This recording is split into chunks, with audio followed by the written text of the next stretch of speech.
You are listening to the Critical Mass Radio Show, Orange County's business talk show, focused on exploring topics of interest to CEOs who are leading middle market companies. With your host, Richard Franzi. Hello and welcome to the show. I am your host, Rick Franzi. This is Orange County's longest running business talk show, and we have a fantastic show planned for you today. Why do you ask? Because Marlene Dandler is our guest. She's the founder of Seashore Academy. Marlene, welcome to the program. Thanks so much for having me, Rick. I'm excited to have you share your entrepreneurial story with us. So let's go back in time and help us to understand, what was your original motivation to start Seashore Academy? You know, it was really to provide a different schooling experience for my own children, just in reading the biographies of so many successful people who were successful in their careers despite their education, not necessarily because of it.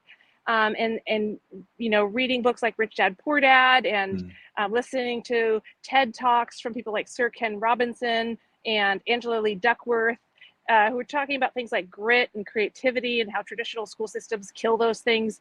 I really was thinking, you know, we all kind of know the traditional school system isn't really beneficial in so many ways. I really wanted to make sure that my kids had something different. So I really started this for my own children, and then people asked to join. And at first it was just a language immersion, very specialty boutique program. And then 3.5 years ago, I opened it up in English and added the element of choice where people could customize their week, 3 days a week, 2 days a week, 5 days a week. And that's when it really took off. So you're not, you don't have education necessarily in your background. No, this was, I don't at all. I'm not a formal educator.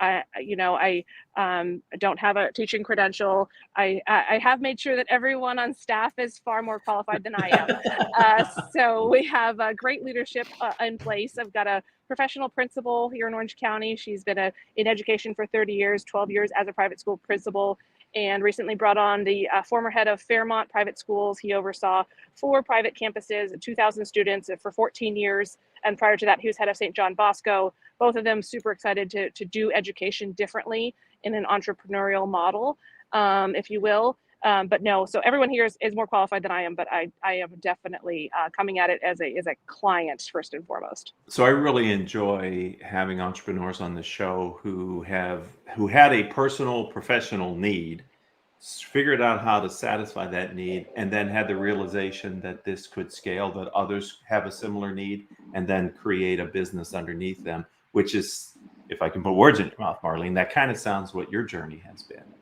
It has been, you know, at the English sort of custom schooling program, you know, again, the first number of years were a boutique language immersion program.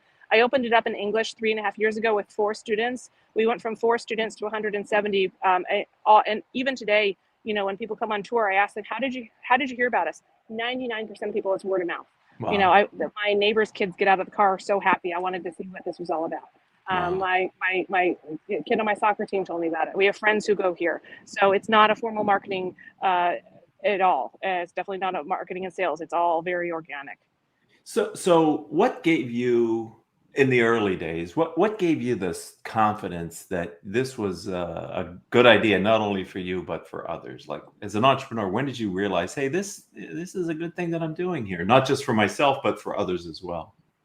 I mean, when I first started, it was a language immersion program. And so just giving students the gift of accelerated academics. We still have options for language immersion, by the way. So that is still something. It was just such a gift to give children the opportunity to become, you know, proficient and fluent in a foreign language, and to learn at their own pace. So that was something I was really excited about. And I knew I wanted that for my own children, and other people were hungry for it. So I knew there was something there. And then I just sensed, you know, with people wanting sort of the benefits of homeschooling in terms of flexibility and freedom, but still wanting the quality of a private education. And so that's what I was really hearing in the community. So I thought, well, why not do what we're doing, you know, in foreign language, but just do it in English. And so, again, and that really, and, you know, I said a prayer when I started it, and I said, you know, God, if this is supposed to flourish, let it flourish. If I'm supposed to shut it down, I'll shut it down. And kids have been coming ever since. So really feeling like we're giving kids a safe, protected learning environment. It's accelerated academics with a ton of fun and joy. We don't want kids behind silly worksheets and computers. Everything's hands-on learning, pencil and paper, no screen time, small class sizes. Everything's 15 to 1, or that's our average. Most of the classes are actually much smaller. So good old-fashioned values, respect. We have all the kids pledge of allegiance every morning, look the teachers in the eye, say thank you for teaching me today, and then have a ton of fun and creativity within those boundaries. What age group? Uh-oh. Ladies and gentlemen, we might have a little bit of a technical difficulty. Oh, there's Marlene. Can you hear me now? I can, yes. So we serve TK through 8th grade. Okay. And do you see that evolving or changing, or is that the demographic that you wish to serve? That's where we are right now. I do see us building an entrepreneurial high school with our new head of school. He's really excited about forming partnerships with entrepreneurs in the community. A lot of our high school students go on to take community college classes in high school and pursue that path. And so otherwise they go to top private high schools in the area, but having that option is something that he's really excited about pursuing. So as an entrepreneur, how difficult was it, or is it, for you to navigate sort of the requirements that are on your school for meeting standards and, sort of educating the students that are in your responsibility? So that's a great question. So what we have done is we partnered with top private schools and charter schools, and we have top curriculum designers as well who've designed the curriculum for private and public and charter schools. And so they've mapped our curriculum to make sure it exceeds state and national standards. Okay.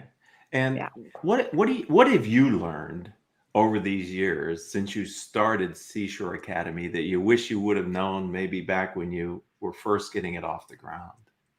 I mean, I don't have a business background. So anything from, what's it, W-2 employees versus contract employees, how to read a profit and loss statement. I mean, there are just so many things on the business side. Making mistakes is okay. I mean, I make mistakes all the time, and like to tell everyone right up front, this place isn't perfect. It's getting better every day and every year. We welcome your suggestions. So I think coming from and I was an academic kid, I love school, but coming from an academic background where you wanted to get 100% on everything, trying to be okay with moving forward with imperfection and just working on perfecting it moving forward. But if you wait for everything to be perfect, you're never going to start. So just getting going with what you have. So let's talk about, so that it's clear in the minds of the audience and frankly in mine, let's talk about Seashore Academy. Describe the physical ness of it, the location, how you instruct the kids. Just give us a little deeper sense for what the Academy truly is. Yeah, so we have 3 campuses in Orange County. One's in Huntington Beach, and we rent space from a community Bible church. In Newport Beach, we rent space from a Jewish temple, Temple Bat Yam. And then in South County, we rent space from Mission Viejo Christian Church. So we rent space from beautiful religious facilities with existing classrooms and play areas, green areas to play. And so kids get dropped off at 9:15, get picked up at 2:45, 4 academic periods in a day. So we have recess and lunch and assembly and so forth every day. We have community block. So we talk about civics and honor, respect. We discipline. If a child's out of line, as normal, healthy children push boundaries, they get to pick up trash and say they're sorry. So in a lot of ways, it's very old fashioned. And that's refreshing to a lot of parents. We also are very clear on what we don't do. We don't teach sexual education of any type, shape, or form. We just honor and respect the way parents choose to get that handled. If that's a Girl Scout, Boy Scout troop, a church group, or whatnot.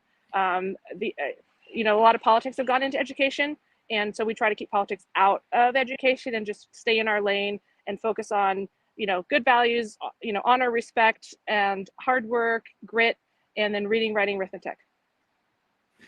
Are your children still in the program? My youngest is still at Seashore, yes. Okay. Interesting. Exciting, huh? So you get to see how it actually impacts people every day as they're your family. So one of the things that I found impressive when we were talking to prepare for your interview today, Marlene, is how people have come around to rally to support your vision. You mentioned some of them a little earlier, actually, on this interview, but maybe you could speak as an entrepreneur to the value and the type of people that have either sought you out or that have agreed to work with you to make your vision more robust and bigger and brighter than maybe what you originally had intended. Yeah, so I mean, Bobby Mendoza, former head of Fairmont Private Schools, thrilled that he's, come on full time at Seashore. Tim Kusro, former head of Carl Thorpe, up in Los Angeles. He taught in South Central for many years, and then was head of Carl Thorpe, a prestigious private school up in LA. Have come on board. Super excited about Seashore. Our parents have just told their friends and told their friends. So that has been, again, no formal marketing campaign or ad campaign or anything like that. It's all been very word of mouth. And our two key words are joy and empowerment. The reason we have multiple campuses is because parents have driven it. Parents had asked, I really want this. I don't live that close to Newport Beach. Can you open up here? I don't know. I don't have a location. I don't have teachers yet. Let's try it. Let's throw out an interest form. And they sent it to their friends and they posted it on social media. And so it's actually a mom and a dad who found our Huntington Beach campus, and the same thing for South County. So it's very it's empowering for them. It's joyful. They feel like they're creating something for their students, for their children, and then for their friends. And so that's how we're continuing to grow. We just signed on in Manhattan Beach to open again a business partnership with parents. So it's very exciting. So when you were planning the campuses beyond your first campus, did you know that you might be able to rent space from religious organizations that had classrooms already, or was that a process of discovery? I mean, how did that work? It's definitely been a process of discovery. I would say I get 1,000 no's for every one yes. When I first started, we were in the Costa Mesa Boys and Girls Club storage room. Without heat and without electricity. Oh my and goodness. We were there for a number of years, and it actually had a leaky roof. So we would put a bucket under that spot when it rained. So we were there for a number of years. So this has been absolutely bootstrapped up. So as you are a successful entrepreneur growing your organization, where are you going beyond the immediate circle that you have there of advisors to access other entrepreneurs who might have experiences that you can benefit from knowing so that you can grow your business successfully? That's a great question. I just joined EO in Orange County Entrepreneurship Organization. So I'm getting a lot of, I also have a business advisor. I've got a running group. And so just wonderful people from all walks of life, including business owners. And so I bounce a lot of ideas around my running group, sort of social network. And what I'm really looking to do as again, I've always been looking to partner with people who are smarter and more experienced than I am, and I'm thrilled to have done that in Orange County. So I'm really focusing now on, if I can, again, just like in Manhattan Beach, or we sign somebody on in Yorba Linda, sort of business partnerships where they're franchising our model, taking our curriculum, all of our lesson plans, all of the work we've put into everything, and they're able to open up a Seashore in their neighborhood as business partners. Again, we're empowering small business ownership and giving them some of the tools that I learned through the School of Hard Knocks. So you anticipated my next question. You're good at that. So I wanted to talk about, Marlene, what does the future hold for you? And it sounds like you've given me a sense for how you may see the impact of your organization getting broader and deeper in other markets. Can you talk a little bit about the future? Yeah, so it's interesting, Rick. I had so many organic requests on the website last year. Can we have a Seashore Academy in Florida of all places? Can we have a Seashore Academy in Pennsylvania? We got requests from Michigan. I mean, I don't even know how these people are hearing about us. And so unless I made a mistake in our Facebook post and I posted it, in Orange County, Florida, which I don't think I did. But and so that's when I started looking into growth models and asking some of my friends in my running group. And they're like, you could grow by raising money and doing it yourself for corporate plans, or you could franchise. So I got a bunch of books from Amazon about the differences between the two, asked some people who are, more experienced business people. And I love the model of franchising because all the research shows that a small business owner is going to be always more successful, or, statistics show that small business ownerships are going to be more successful than a corporate planted employee, because they know their market, they're personally invested in it, and it's a win-win model. So I thought, let's just go with this, and we can empower small business ownerships, joy and empowerment. If people are looking to create their own experience for their students, and I feel like, people are hungry for choice in education. They want choices, even if they want to come 3 days a week for one child because their child's an athlete, or they want to travel more, or they want to, whatever it is, they want to protect them from some of the political agendas that are being taught, whatever. There are just a lot of parents are hungry for choice, and they want to know what their children are being taught. And so this is something, if they want to own a seashore and be a business owner and own a great business, we can give them that blueprint. If they want to work at a seashore, they want to send their kids to a seashore. It's not for everybody. That's okay. But that's why, everywhere else you can go to Chipotle and customize your order, whether it's a bowl or a wrap or a salad. But education is like a one-size-fits-all model, which is archaic.